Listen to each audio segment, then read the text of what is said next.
Bonjour à tous.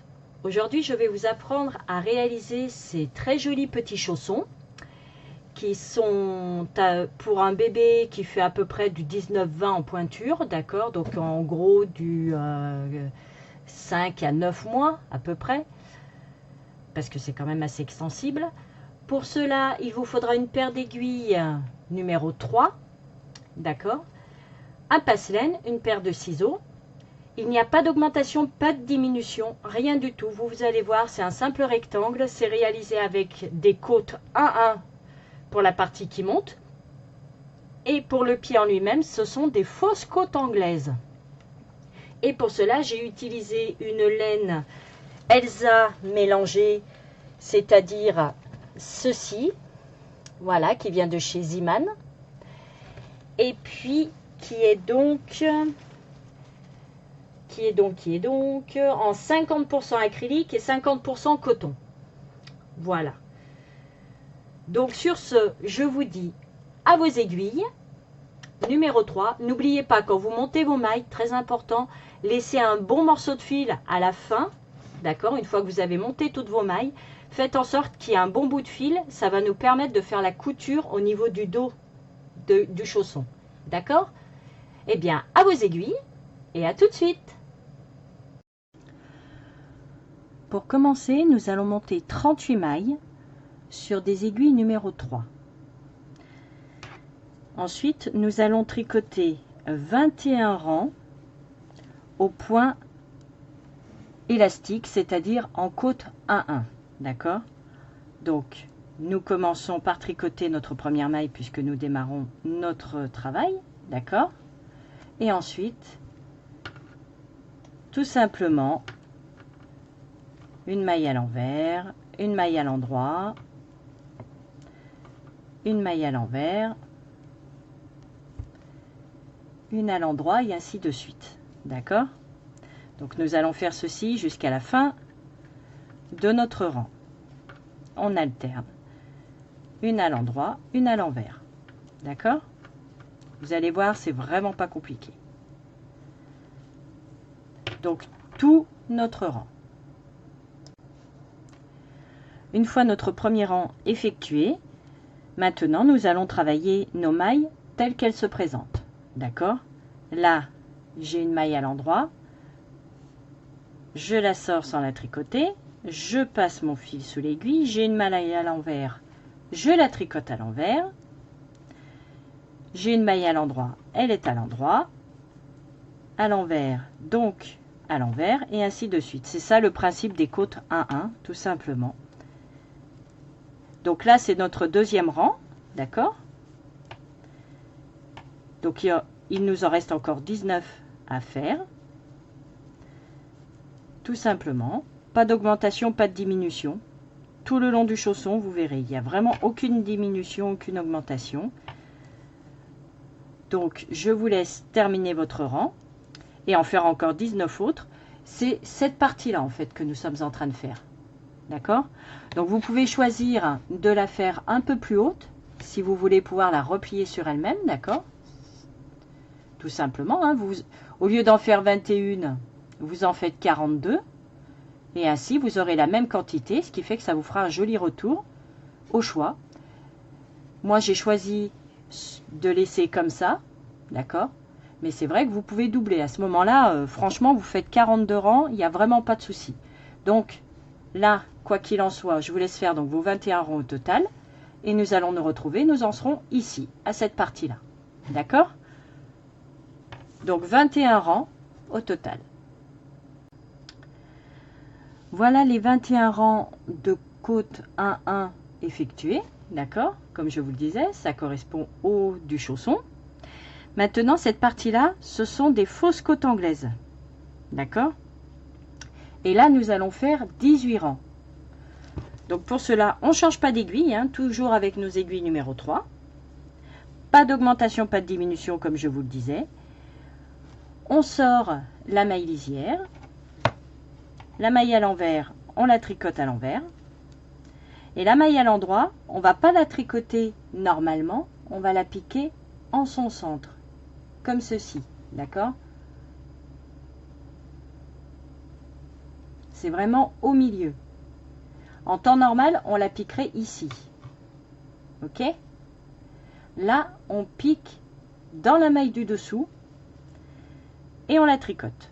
Après, nous avons une maille envers. Donc, les mailles envers, ce sera toujours à l'envers.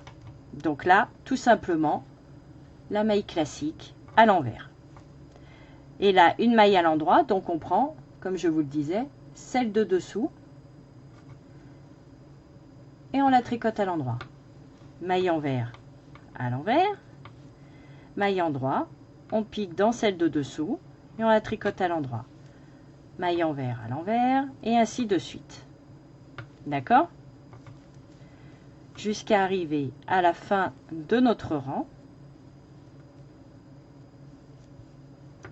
D'accord? Donc je vous laisse terminer ce rang. Voilà. Une fois que le rang est terminé, nous tournons donc notre travail et nous recommençons avec la maille normale, la maille lisière. Là, la maille à l'envers, on la tricote à l'envers. Et de nouveau, la maille endroit, on pique dans celle de dessous. D'accord? Pique bien dans celle de dessous. On passe le fil pour la maille à l'envers.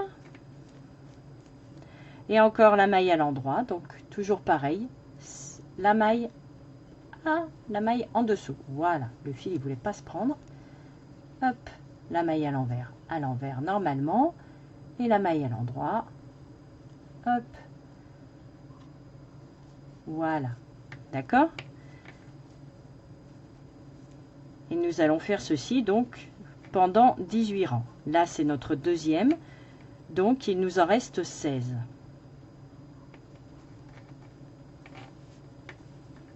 Donc, vous avez bien compris, la maille à l'envers, quoi qu'il en soit, elle est à l'envers normalement. Et la maille à l'endroit, elle est vraiment à piquer, pas comme ceci, d'accord? Mais vraiment là-dessous, de façon à avoir ce petit brin qui est là. On pique vraiment au milieu et on la tricote, hop, et on lâche, d'accord? La maille à l'envers normalement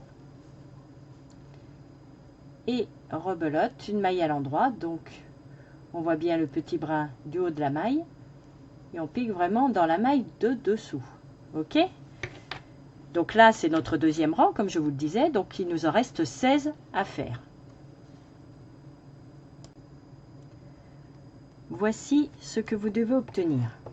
Alors, ici, nous avons bien nos 21 rangs, d'accord?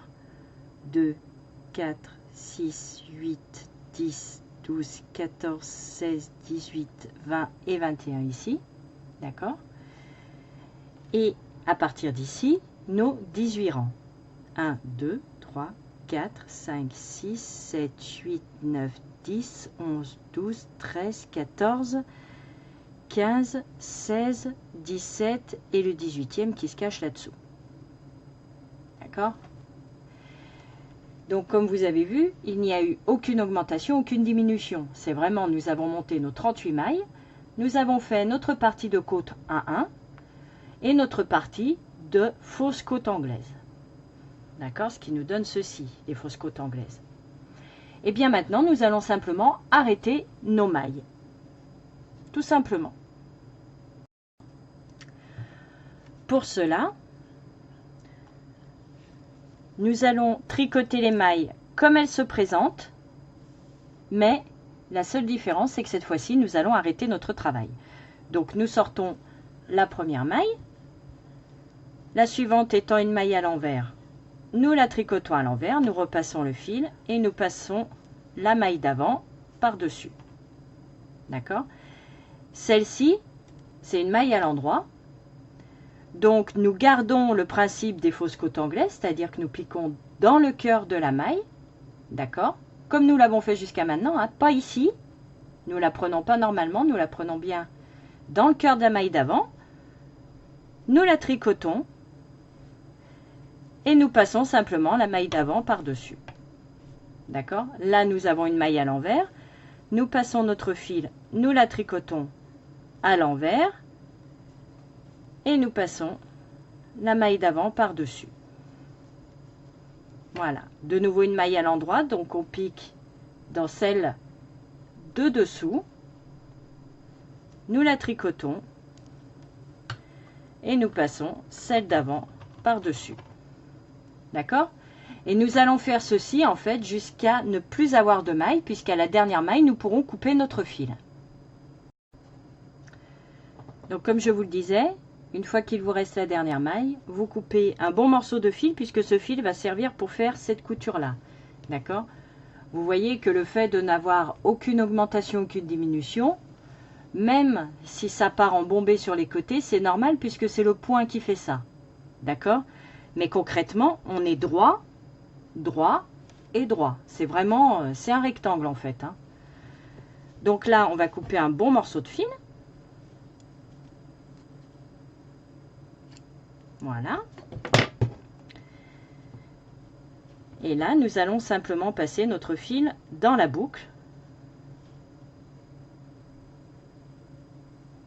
Comme ceci. Voilà.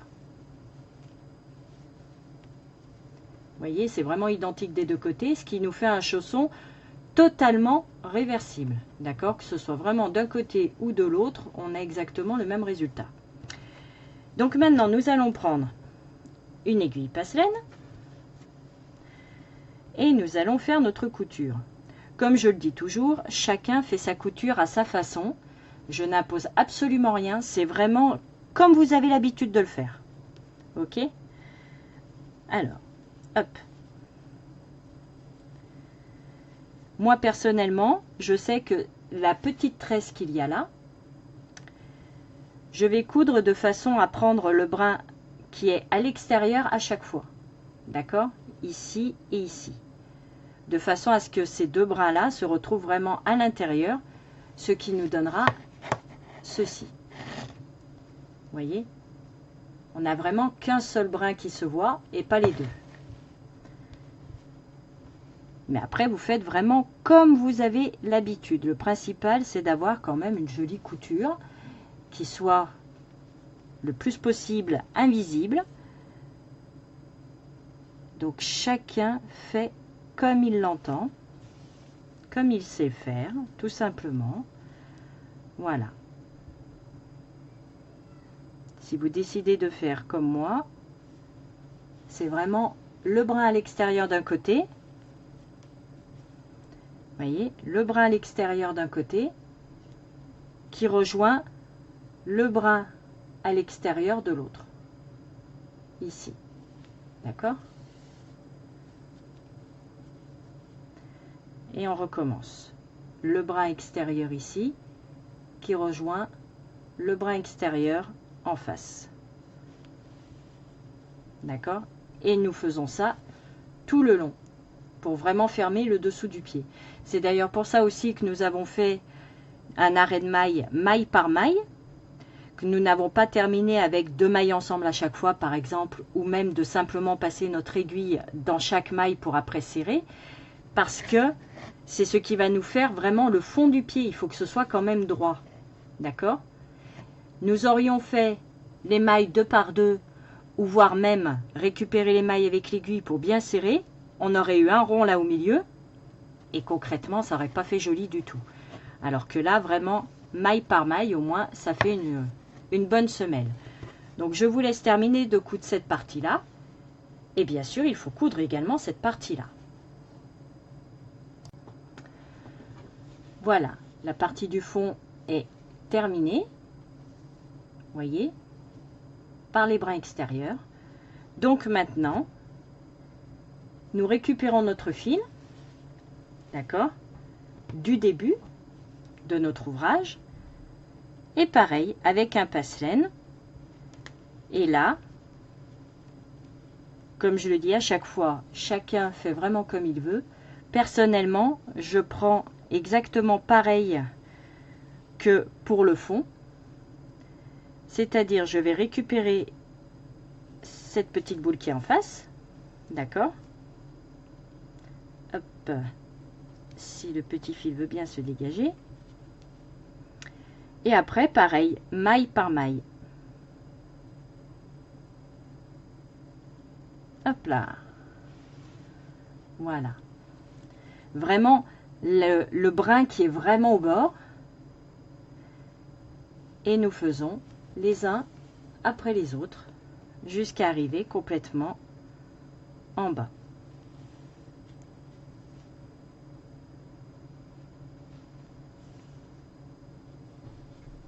D'accord? Voilà. Donc je vous laisse terminer jusqu'à ce que vous arriviez là en bas. D'accord? On rentre le fil, donc on fait notre petit nœud, hein, exactement comme là. On cache les fils et nous aurons terminé.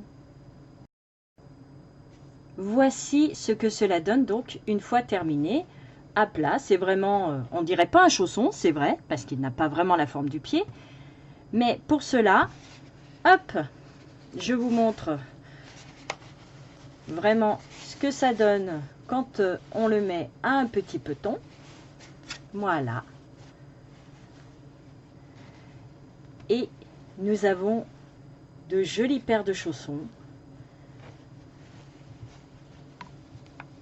Voici le résultat.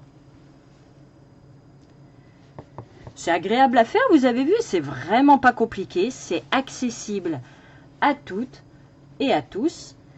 Et le petit plus, comme je vous l'ai dit, si vous montez un peu plus de rang ici, vous pouvez faire la version qui se retourne. C'est vrai que moi je ne l'ai pas faite, mais franchement, ça peut être sympa d'avoir, bon là c'est vrai que je retourne sur 21 rangs, mais si vous faites le double, franchement ça vous fait déjà un bon petit retour. Moi je sais que je les trouve sympas comme ça. Voilà, pas compliqué du tout. Donc si mon tutoriel vous a plu, n'hésitez pas à mettre un petit pouce bleu vers le haut, à vous abonner à ma chaîne. Et puis je vous fais plein de gros bisous. Je vous dis à très vite pour un nouveau tuto. Ciao ciao.